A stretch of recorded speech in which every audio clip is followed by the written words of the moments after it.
Hello बच्चों, let's read the question. When a magnet is lower in liquid oxygen, some of oxygen stick to it. No such behavior is observed with liquid nitrogen. Explain. Now इसका जो की concept होगा वो होगा हमारा molecular orbital theory. Molecular orbital theory. Orbital theory.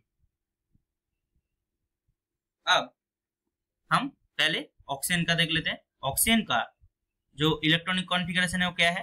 Quit मतलब 1s2 2s2 2p4. इसका जो मॉलिक्यूलर ऑर्बिटल एनर्जी डायग्राम होगा, मॉलिक्यूलर ऑर्बिटल एनर्जी डायग्राम वो क्या होगा हमारा? हम जानते हैं ये जो दो एटॉमिक ऑर्बिटल जब ओवरलैप होते हैं और मिक्स होता है तो एक बॉन्डिंग मॉलिक्यूलर ऑर्बिटल और एक anti bonding molecular orbital form होता है. तो इसलिए ऑक्सीजन एटम का जो 1s ऑर्बिटल है, अनदर ऑक्सीजन एटम का 1s ऑर्बिटल वो मिक्स होकर एक बॉन्डिंग मॉलिक्यूलर ऑर्बिटल फॉर्म करेगा जो हमारा सिग्मा 1s, और अनदर इज एंटी बॉन्डिंग जो कि एस्टेरिक साइन है सिग्मा स्टार 1s. ये फॉर्म करेगा 2s ऑर्बिटल सेम करेगा sigma 2s, then sigma star 2s. अब देखो 2p ऑर्बिटल में 3 सब ऑर्बिटल है जो कि हमारा px py एंड pz है. अब मान लो pz को इंटरन्यूक्लियर एक्सिस, तो यहाँ पर पहले नाइट्रोजन का क्या है, पहले पाई ऑर्बिटल फॉर्म होता है. तो पहले pi two px equal to pi two py, उसके बाद आएगा सिग्मा 2pz एंड उसके बाद आएगा उसका एंटी बॉन्डिंग ऑर्बिटल जो कि हमारा pi star 2px equal to pi star 2py, और उसके बाद आएगा sigma star 2pz orbital. Now यहाँ पर टोटल कितने इलेक्ट्रॉन है? वन ऑक्सीजन एटम के पास 8 इलेक्ट्रॉन है, अनदर ऑक्सीजन एटम के पास 8 इलेक्ट्रॉन, टोटल 16 इलेक्ट्रॉन है. तो यहाँ पर 2 sigma 1s2 sigma star 1s2 sigma 2s2 sigma star 2s2 pi 2px2 pi 2py 2 sigma 2pz2.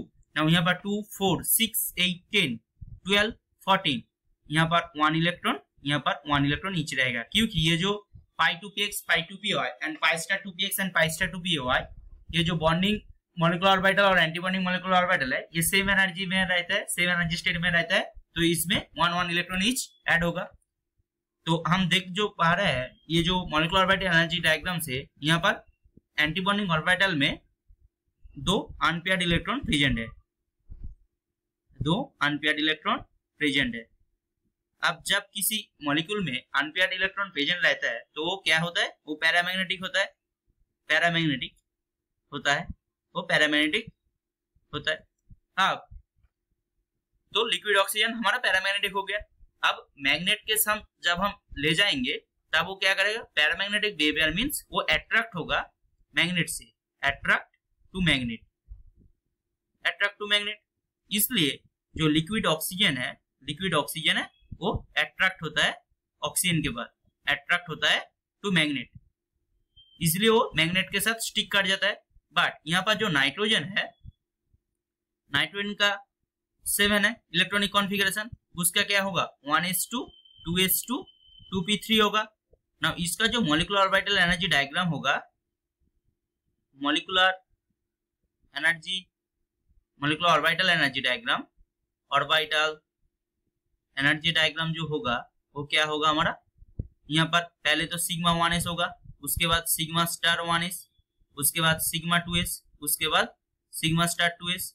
And यहाँ पर जो होगा वो पहले होगा हमारा, सॉरी यहाँ पर जो ऑक्सीजन है, ऑक्सीजन में पहले सिग्मा 1 फॉर्म होता है, सॉरी यहाँ पर पहले सिग्मा 1 फॉर्म होता है, उसके बाद पाई बॉन्ड फॉर्म होता है. यहाँ पर सिग्मा और उसके बाद पाई, पहले होता है सिग्मा, यहाँ पर होता है सिग्मा 2pz, उसके बाद आता है पाई 2px equal to pi 2py. इस एनर्जी ऑर्डर है ये. और हमारा नाइट्रोजन में क्या है? उसका रिवर्स होता है, पहले आता है पाई और उसके बाद आता है sigma, pi 2px equal to pi 2py, उसके बाद आता है सिग्मा 2pz, जेड को हम इंटरन्यूक्लियर एक्सिस कंसीडर किया है.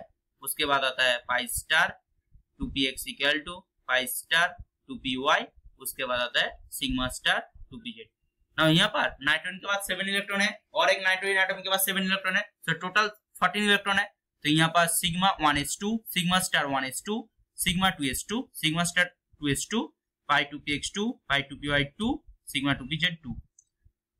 यहाँ पर हो गया 14 इलेक्ट्रॉन। तो यहाँ पर हम देख पा रहे हैं जो पाई जो बॉन्डिंग मॉलिक्यूलर ऑर्बिटल है वो सब फील्ड है, सब फील्ड मतलब यहाँ पर नो अनपेयर्ड इलेक्ट्रॉन प्रेजेंट है, no unpaired electron present, that means ये डायमैग्नेटिक है, ये डायमैग्नेटिक है। अब जब कोई स्पीसीज और एलिमेंट डायमैग्नेटिक होगा तब वो मैग्नेट से नहीं अट्रैक्ट होगा। तो इसलिए जो हमारा लिक्विड नाइट्रोजन है, जो हमारा लिक्विड नाइट्रोजन है वो मैग्नेट से स्टिक नहीं करता है। तो इस वजह से जो लिक्विड ऑक्सीजन है वो मैग्नेट से थोड़ा स्टिक करता है और हमारा जो लिक्विड नाइट्रोजन है वो नहीं स्टिक करता। I hope you will understood it. Best of luck, thank you.